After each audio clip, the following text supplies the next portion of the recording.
ओम नमो भगवते वासुदेवाय नमः।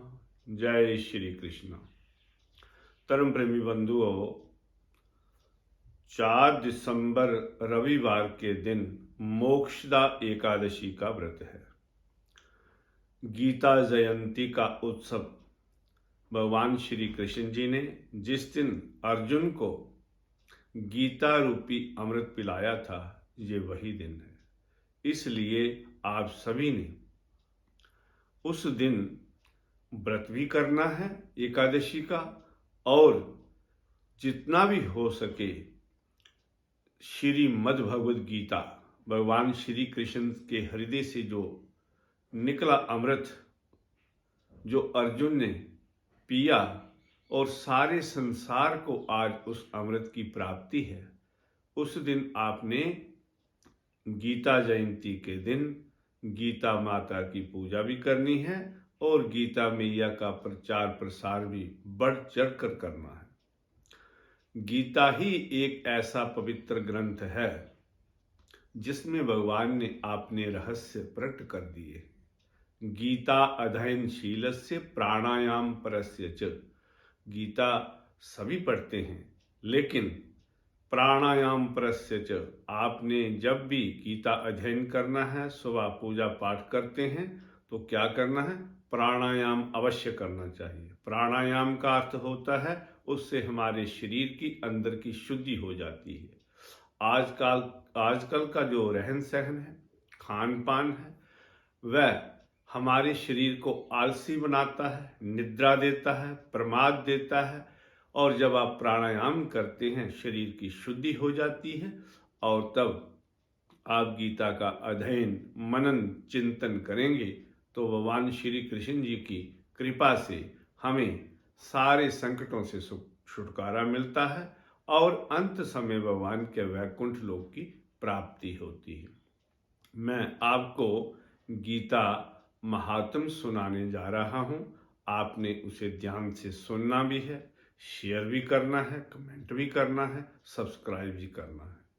जय श्री कृष्णा। गीता शास्त्रम् इदं पुण्यं या पठेत प्रयता पुमान् विष्णो पदं वापनोति वै शोकादिवर्जितः। गीता अध्ययनशीलस्य प्राणायाम परस्य च नैव सन्ति हि पापानि पूर्वजन्म कृतानि च। मल निर्मोचनम पुंछाम जल स्नानम दिने दिने सकृत गीता अम्बसी स्नान संसार मलनाशनम। गीता सुगीता कर्तव्या किं मन्यै शास्त्र विस्तरे या स्वयं पद्मनाभस्य मुख पद्मादिनी स्थितः। भारत अमृत सर्वस्वं विष्णोर्वक्तादिनी श्रितं। गीता गंगोत्वत् पीत्वा पुनर्जन्म न विद्यते। सर्वो उपनिषदो गावो दोग्धा गोपाल नंदनः। पात्सो वत्स सुधीर भोक्ता दुग्धम गीता अमृत महत। एकम शास्त्रम देवकी पुत्र एको देवो देवकी पुत्र वा। एको मंत्रस्य नामानि जाने कर्माप्यकम देवस्य सेवा।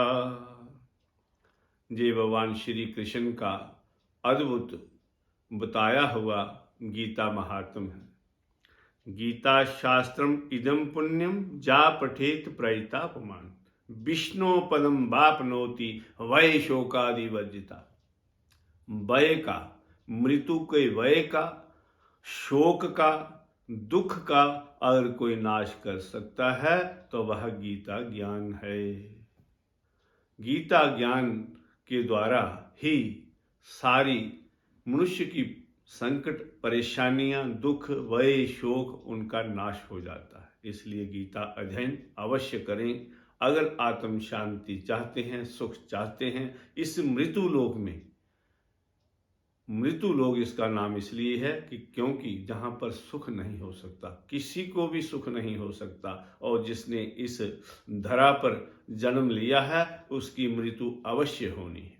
इसलिए वय शोक आदि वर्जिता, जो मृत्यु का वय है उसका और शोक का, कोई मर गया, कोई चला गया, उसके शोक में वियोग में रोने का जो चिंतन कर रहे हैं, रो रहे हैं, उससे अगर कोई निवारण कर सकता है तो वह गीता ज्ञान, शोक को दूर कर सकता है वह गीता ज्ञान।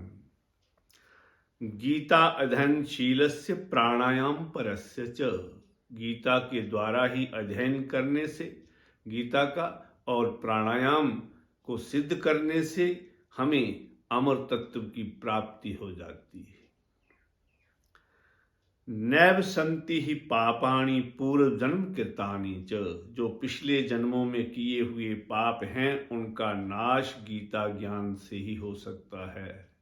ज्ञान की अग्नि से ही उन पापों का नाश हो सकता है। इसलिए गीता अध्ययन ही एकमात्र प्राणी का लक्ष्य होना चाहिए। और इस गीता ज्ञान को भगवान श्री कृष्ण ने अमृत रूपी ज्ञान को अर्जुन को पिलाया, और उसके द्वारा ये ज्ञान सारे संसार में सारे प्राणियों तक पहुंचना चाहिए। आत्म शांति के लिए गीता ज्ञान ही सर्वोपरि है।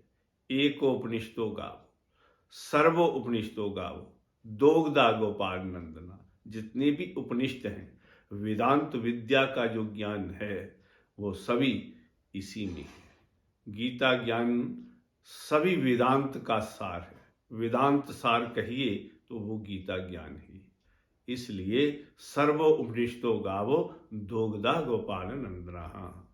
तो इसलिए प्रिय धर्म प्रेमी बंधुओं, 4 दिसंबर ऐतवार के दिन आप सभी ने गीता अध्ययन के द्वारा एक संसार में ज्योति, ऐसी अखंड ज्योति जलानी है जो हमारे सनातन धर्म को, हमारे राष्ट्र को सुख दे सके, समृद्धि दे सके, विश्व गुरु बना सके।